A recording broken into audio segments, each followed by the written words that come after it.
This lecture, let's take stability discussion to a design perspective. Let's now go from purely analyzing stability of a single transfer function to the stability of a closed loop system and see some of the interesting things that may appear. I have here a closed loop system. Open loop transfer function is two cases over here. Both are second order systems. The first one is stable transfer function. You can actually partition this to be s plus 1 square in the denominator. And second one is not stable. It has a pole at 1 and negative 1. So open loop stable, let's see in the closed loop whether the stability will be maintained. For the closed loop system, let's say u and y, the closed loop transfer function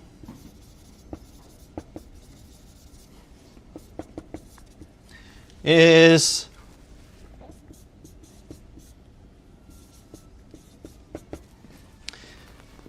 this is a negative feedback loop, so the closed loop transfer function is going to be the trick.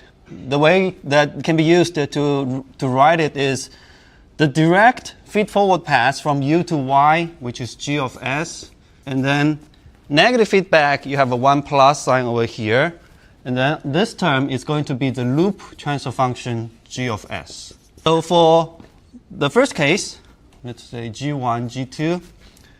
For g1, we have k over s plus 1 square, 1 plus k over s plus 1 square, which is going to be k over s plus 1 square plus k, and then k s square plus 2s plus 1 plus k. So this is the closed loop transfer function, and the stability is governed by the locations of the poles, which depend on the parameter k. Here, now we can use the Routh array, which can give us the range of the stability gain k, the feedback gain, not necessarily feedback, the parameter k, such that the closed loop system will be stable. So let's do Routh array. We have second order, so coefficients are 1, 2, and then 1 plus k. And then the term, so the first two rows are like this. The next one is going to be negative of cross product is 0 minus off diagonal cross product. So it's going to be negative 2, 1 plus k over 2, which equals 1 plus k. To have no sign changes in the first column, we need this one to be larger than 0, which gives us k needs to be larger than negative 1 for the closed loop to be maintained to be stable. Let's take a look at the results and analyze it a little bit. Open loop stable with negative feedback loop, then you can see as long as the coefficient in the numerator, or as long as the gain, this is the gain, k is exactly the gain of the transfer function g1 of s. As long as this gain is larger than negative 1, the closed loop system is going to be stable. So often the way that you can, often the transfer function given like this will be easy to have k to be larger than 0. So often open loop system is often designed to have a positive DC gain, right? So the DC gain of this system, you can see DC gain is going to be k over 0 plus 1. So k over 1 is 1. So this is positive, usually designed to be positive. We want a system to respond not to the inverse direction. If I supply positive voltage to the motor, I want it to rotate in the positive direction. So k is usually designed in a physical system, designed to be positive. And you can see, usually such an open loop stable system will have stable closed loop as well. All right? So usually easy to satisfy.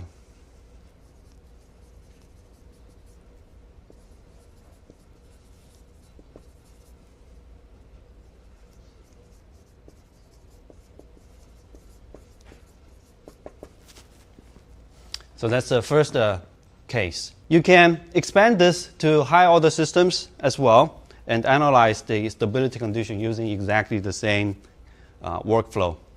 This is the beauty of methods such as Routh array, because here you don't get an analytic root. You don't have to analytically solve all the root locations, but you can directly design, have a criteria to design K for stability. Okay, so open loop stable, closed loop unstable, or closed loop stable. Let's work on G2. Same thing, the closed loop transfer function. So CL, closed loop transfer function, is going to be, I'm just going to write it directly. So G2 over 1 plus G2, which equals K S minus 1 S plus 1 plus K.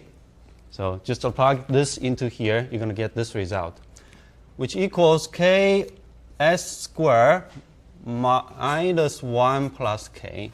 So for this system, the Routh array is going to be, the coefficients is 1, negative 1, 1, be a little careful, 1, and then the coefficient for S term is 0, and then K minus 1. Okay?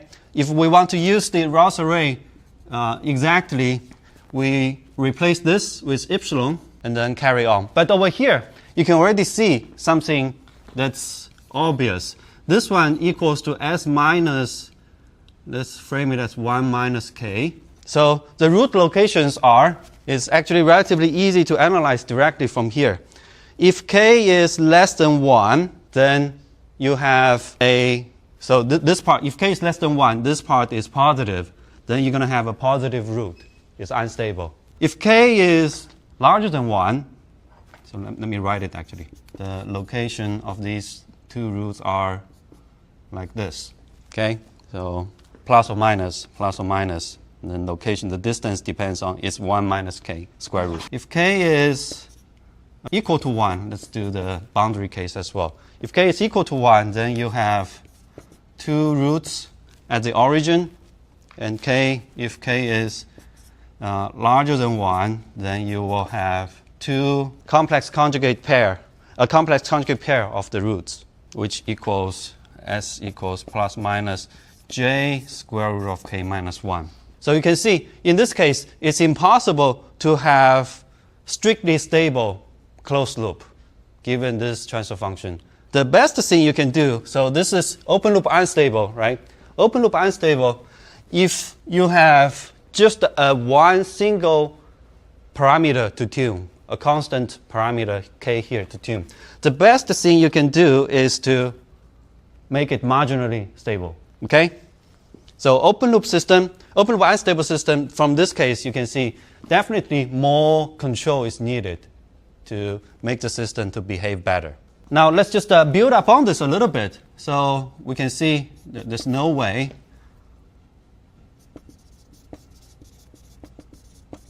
to strictly stabilize.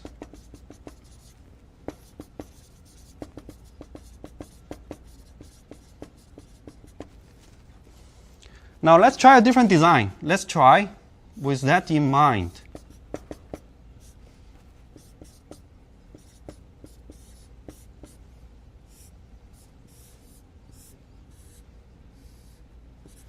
Let's try a feedback controller with P and let's do a PD control. PD control. So constant gain and then a derivative term. Let's see what's going to change after this. This case, the closed loop transfer function is going to become GS over 1 plus GS times, so this time is the feedback transfer function, loop transfer function, Kp plus Kds, which will equal, so plug this in here, it's going to be equal to K over S squared minus 1, the denominator of K, of G plus K, Kp, Kds. Okay, so just plug this in, and then this will be the result that you can get. This equals to S squared, in the denominator, S squared plus K, Kds plus K, Kp, minus 1. And you can do Routh array as well. And you immediately see the additional control that you can get. S squared, S, the coefficients are 1, K, KD, K, KP minus 1, 0. And then this term over here is going to be, after the first two rows, this is going to be negative of 0 minus K, KD, K, KP minus 1 over K, KD, which equals K, KP minus 1. So from here, you can see the stability condition is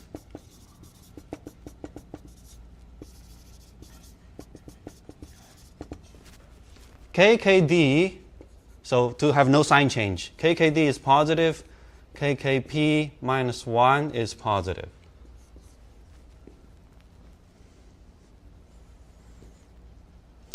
The second equation is going to be equal to KKP is larger than 1.